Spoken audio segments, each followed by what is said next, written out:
사실 굉장히 현실적인 판단이거든요. 애굽으로 간다라고 하는 것은 굉장히 현실적인 판단이에요. 우리가 살면서 굉장히 이치에 맞는 것 같고 현실적인 부분이기도 하고 이런 결정들이 때로는 우리 가운데 우리의 기도를 막을 수 있다라고 하는 거예요. 너무나 현실적이고 너무나 뻔한 이야기가 우리의 기도를 막고 그리고 하나님의 뜻을 구하는 일에 단념하게 만드는 이런 일들을 보게 돼요. 오늘 본문의 말씀은 예레미야 41장 1절에서 18절까지 말씀입니다. 일곱째 달에 왕의 종친 엘리사마의 손자요 아, 느다냐의 아들로서 왕의 장관인 이스마엘이 열 사람과 함께 미스바로 가서 아이감의 아들 그다리아에게 이르러 미스바에서 함께 떡을 먹다가 라는 구절이 아, 있죠. 여기에서 우리가 보면 이스마엘이 왕의 장관이다라고 했을 때 이 왕의 장관이라고 하는 부분은 우리가 시드기야를 우리가 말하는 것으로 보입니다. 그래서 어떻게 보면 마지막 이스라엘의 마지막 그러니까 남유다의 마지막 왕인 시드기야의 장관이었다라고 하는 것을 이야기합니다. 그래서 어떻게 보면 당시 뭐 굉장히 고위직이죠. 이 왕의 장관인 이스마엘이 이 그다랴를 이제 죽이기 위해서 이 미스바로 가는 이런 과정이죠. 어떻게 보면 바벨론의 그 이제 친바벨론 정책에 대한 이런 부분들에 대해서 그가 불만을 가지고 있었고, 그리고 그것에 대해서 직접적으로 실행을 하고 있는 그다랴를 제하기를 원하는. 근데 이스마엘의 전체적인 본문 속에서 이스마엘이 보여주는 어떻게 보면 구체적인 어떤 그의 방향, 목표, 이런 부분들이 보이지 않아요.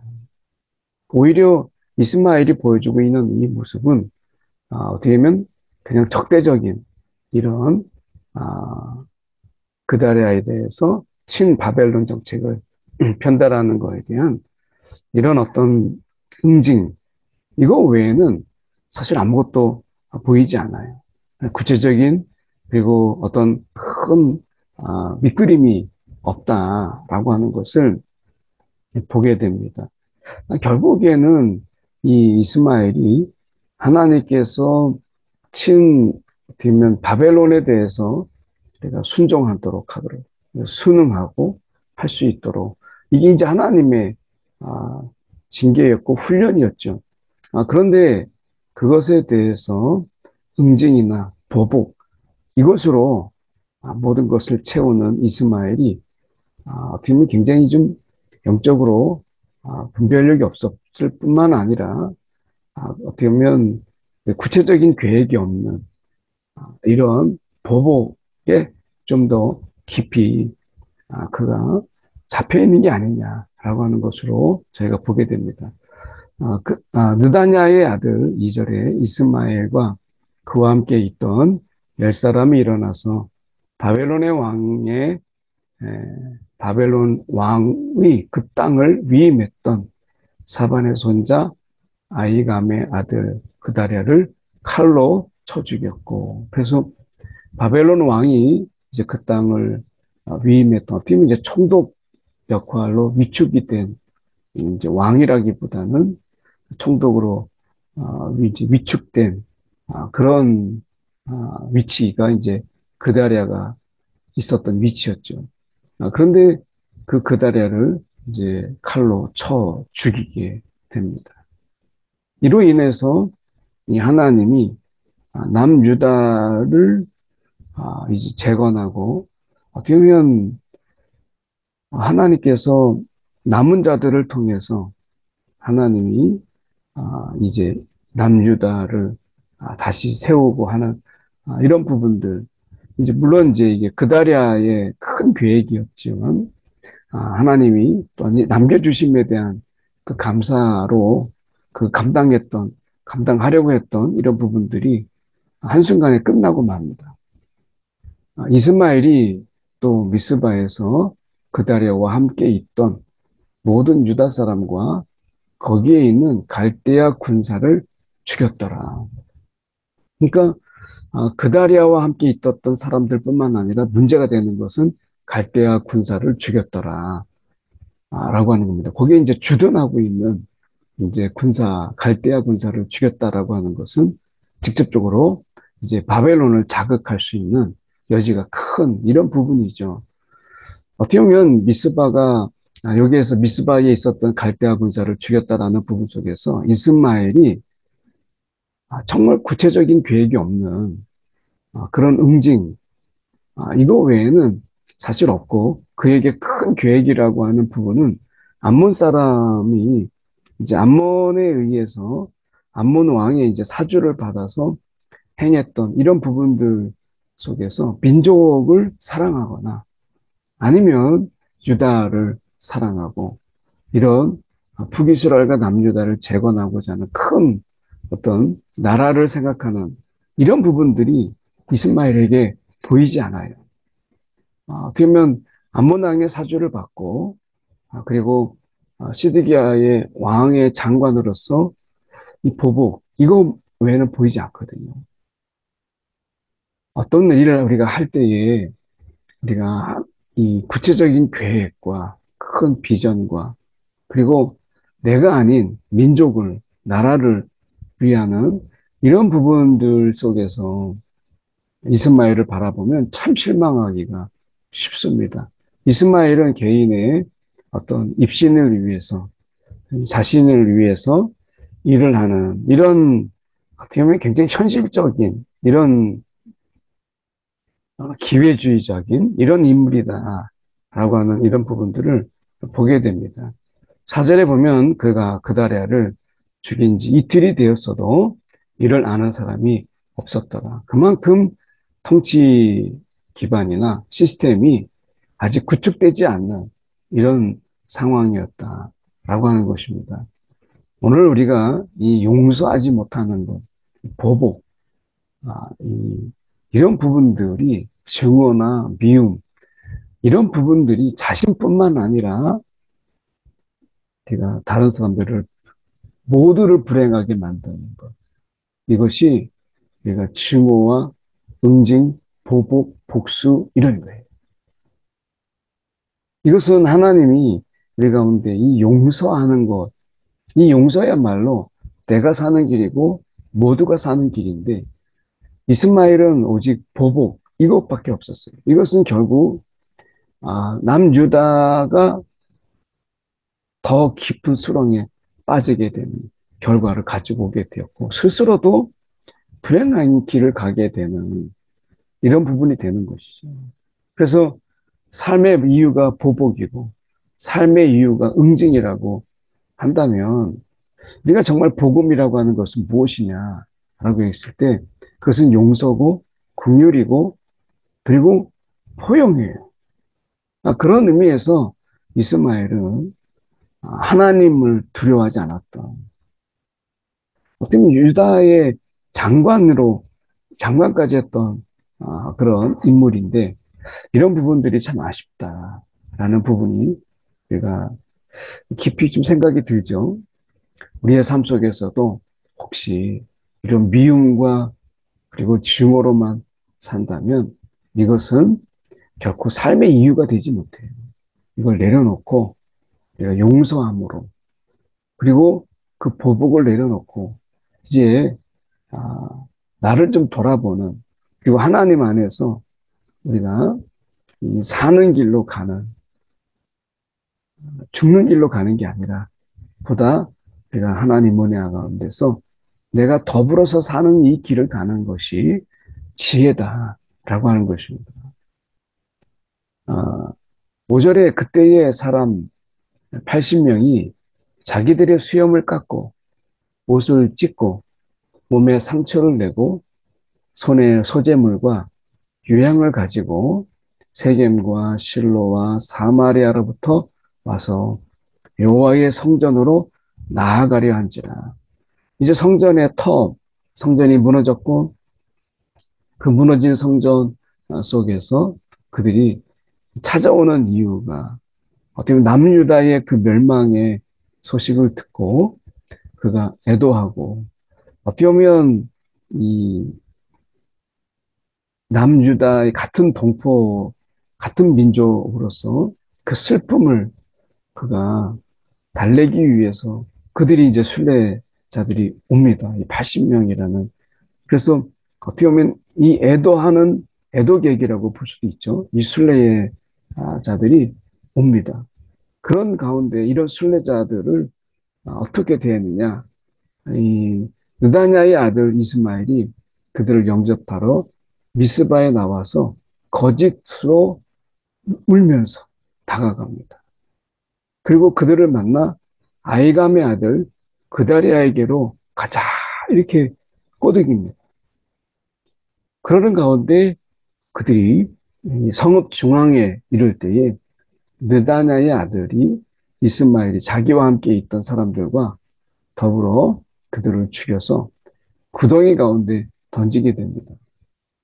굉장히 이스마엘이 사람을 죽이는 일에 그리고 그가 누구를 죽이고 있는지 이런 부분에 대해서 깊이 생각하지 못하고 있는 어떻게 보면 이 칼을 두려워하지 않는 이런 피 흘림을 두려워하지 않는 이런 부분들 속에서 이스마엘이라는 존재가 어떻게 보면 그 복수와 응징에 이게 사로잡혀서 어떻게 보면 그조차 자기 자신조차도 자신이 누구인지를 모르는 그런 존재가 돼버린 것이 아닌가 하는 생각을 가지게 돼요. 이게 지금 사람을 얼마나 많이 죽인 거예요.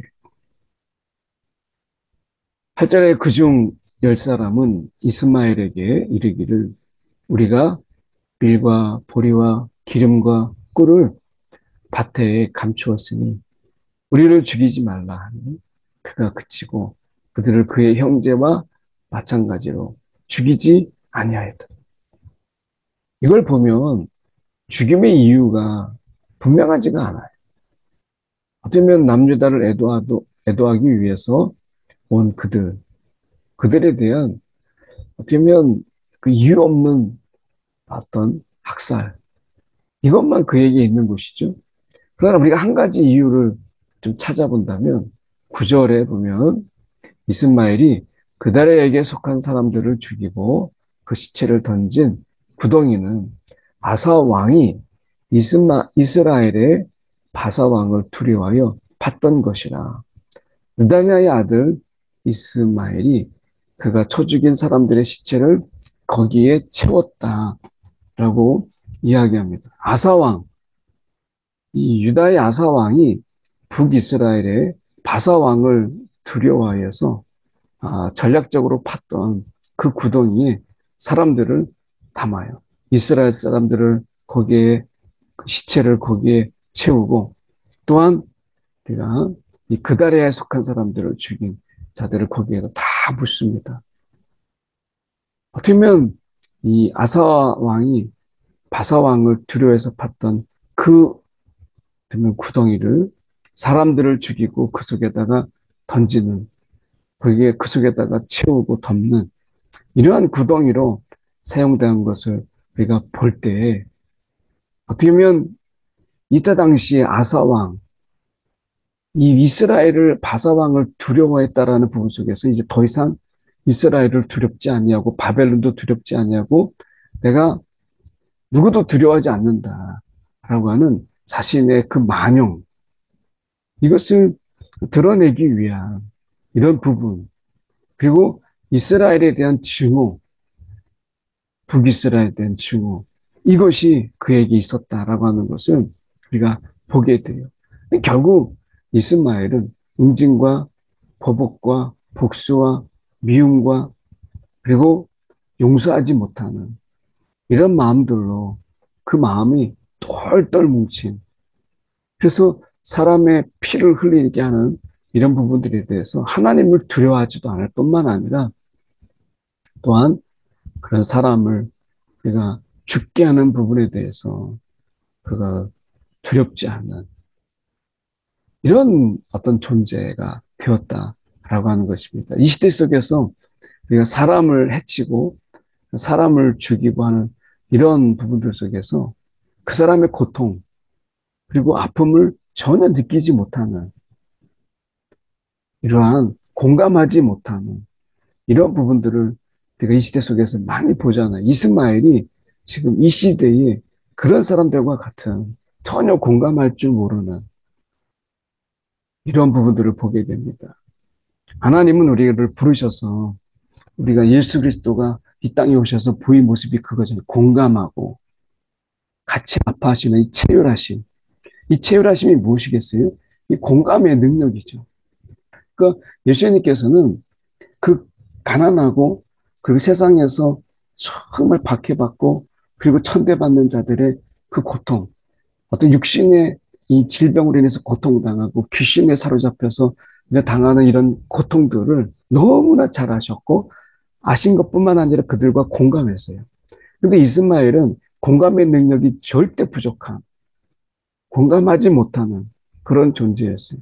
하나님이 지금도 우리를 찾으시는, 하나님이 찾으시는 사람은 정말 하나님과 공감하고 사람들과 공감할 수 있는 이 공감의 능력을 가진 이런 자들을 찾으시는 것이죠. 오늘 우리가 성령 안에서 하나님과 얼마나 공감하며 우리가 살아가는가. 하나님의 슬픔, 하나님의 안타까움, 그리고 하나님의 그 마음 아픔을 우리가 얼마나 정말 생각하며 사는가 돌아보게 되는 이 아침입니다. 아, 미스바에 남아있는 왕의 딸들과 모든 백성, 곧 사령관 느부사라단이 아이감의 아들 그다리아에게 위임하였던 바, 미스바에 남아있는 모든 백성을 이스마엘이 사로잡되, 곧 느다냐의 아들 이스마엘이 그들을 사로잡고 암몬 자손에게로 가려고 떠나니라. 암몬 왕의 사주를 받았잖아요. 그래서 암몬 자손에게로 가려고 합니다. 이제 암몬으로 가려고 합니다. 이때 가레아의 아들 요하난과 그와 함께 있는 모든 군 지휘관이 느다냐의 아들 이스마엘이 행한 모든 악을 듣고 이제 뒤늦게 이 모든 것을 알게 되었어요. 그래서 이 요하난이라는 이 인물이 굉장히 정치 감각도 있고 그리고 어느 정도 정보력도 있는 그런 인물로 보이죠. 이런 리더십을 가진 이 인물이 이스마엘이 행한 모든 악을 듣게 됩니다. 아, 모든 사람을 데리고 느다냐의 아들 이스마엘과 싸우러 가다가 기브온 큰 물가에서 그를 만납니다. 이스마엘과 함께 있던 모든 백성이 요한안을 보고 그리고 기뻐하여 결국에는 이 큰 싸움이 일어나지 않고 미스바에서 이스마엘이 사로잡은 모든 백성이 돌이켜 그러니까 갈의 아들 요하난에게로 우리가 돌아갑니다. 그래서 이 큰 싸움이라기보다는 어느 쪽으로 택할 것인가 백성들이 이런 부분들 속에서 결국 요하난에게로 우리가 돌아가는 것을 보고 이스마엘이 여기에서 퇴각하죠. 이스마엘이 8사람과 함께 요하난을 피하여 암몬 자손에게로 가니라. 그래서 큰 싸움, 정면전을 치르기보다는 그가 도주하는 길을 택하게 돼요. 이것은 이제 그다리아를 죽였던 자신의 소기의 목적을 달성했기 때문에 더 이상 큰 싸움, 그리고 더 큰 피해를 남기기 전에 그가 암몬 자손에게로 그가 간 것을 보게 됩니다. 16절에 가레의 아들 요하난과 그와 함께 있던 모든 군 지휘관이 느다냐의 아들 이스마엘이 아이감의 아들 그다랴를 죽이고 미스바에서 잡아간 모든 남은 백성 곧 군사와 여자와 유아와 대시를 기브온에서 빼앗아 가지고 돌아와서 우리가 여기서 보면 지금 이 군사도 있고 여자도 있고 유아도 있고 내시도 있고 이런 자들 그런 자들을 빼앗아 가지고 돌아왔다. 이렇게 이제 이야기합니다. 이제 앞으로가 문제죠. 이 요한안이 이 앞으로의 관계 속에서 그는 어떤 선택을 할 것인가. 17절에 보니까 애굽으로 가려고 더나 베들레헴 근처에 있는 이 게롯 김함에 머물렀으니 그가 애굽으로 가려고 해요. 그것은 이 이스마엘이 이 그다랴를 죽였을 뿐만 아니라 갈대아 사람을 죽였잖아요. 그러니까 이것은 어떻게 보면 바벨론 왕에 대한 도전이거든요.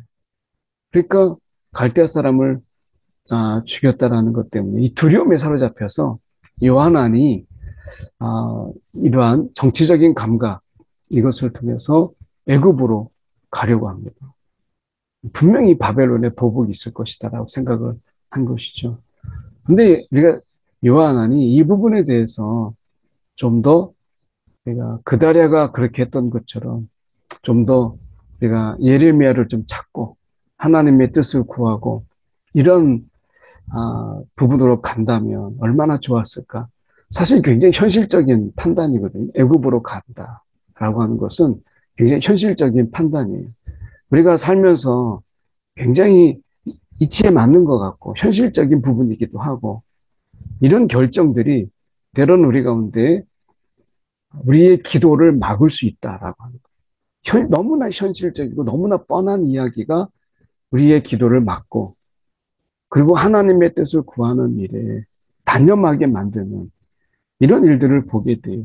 그럴 때 중요한 것은 너무나 현실적이고 너무나 뻔한 결론 앞에서도 우리의 기도가 필요하다라고 하는 것. 오늘 말씀을 통해서 저희가 보게 됩니다. 함께 기도하겠습니다. 사랑이 많으신 하나님 아버지, 너무 뻔한 그리고 너무나 현실적인 결론 앞에서조차도 우리가 하나님께 기도하는 일을 잊지 않는 어느 순간이든지 우리가 하나님의 인도함을 받는 하나님의 사람들 되게 하여 주시옵소서. 살아계신 예수 그리스도를 받들어 기도드리옵나이다. 아멘.